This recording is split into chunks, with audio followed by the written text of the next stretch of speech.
Well, the 87th edition of the Rocky Mountain Showdown goes the way of the Colorado Buffaloes in overtime. 27-24, a 32-yard field goal by Diego Gonzalez wins it. Along with Charles Johnson, Larry Zimmer, I'm Mark Johnson. Thanks for joining us for our Buffs recap. Partner, we'll start with you.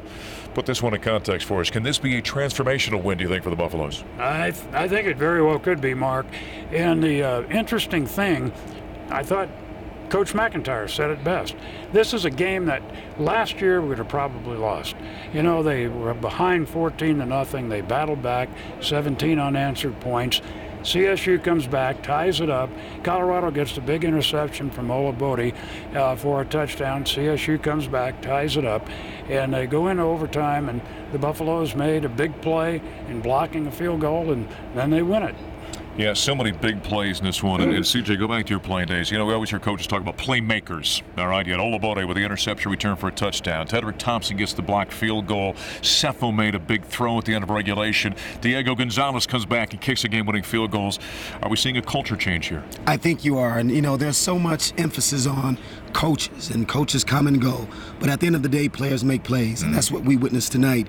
We didn't see that as often in years past. One thing I really love about this team, they believe in themselves. They believe in what they're doing. This coaching staff believes in them, but they have players who can make plays. They're home run hitters on the CU Buffs team. If you look at what Cepho Lufau did in this ball game, the numbers aren't going to blow you away. But Sim, there's a grittiness about him, a toughness. He got dinged up in the first half. Dr. McCarty wanted to take him out. He said, "No, I'm staying out here with my guys." He's becoming a leader for this team. Yeah, and he comes right back and throws a 65-yard touchdown. And also Devin Ross got a touchdown pass, too, as Shea Fields caught that first one. So you can't take that away from them. That's the way they came back from that 14-0 deficit. And it was Cepho Lufau who did it. So the Buffaloes get a hard-earned victory here in the Rocky Mountain Showdown. Now, you can't give this thing back. You got Nicholls State next week. Got to get that one and then jump into Pac-12 play.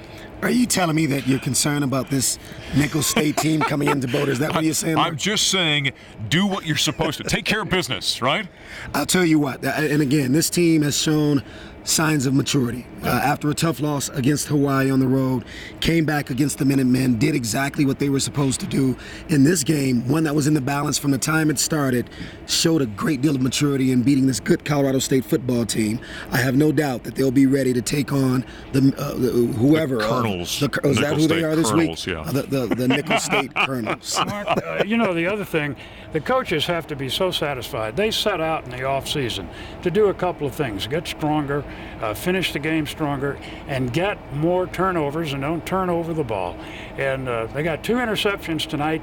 That's 5 in 3 games. They had 3 all of last year. Yeah, those 3 were all by Tedrick Thompson last year. Buffaloes improved to 2-1. They get the victory in overtime, 27-24 on the 32-yard field goal by Diego Gonzalez.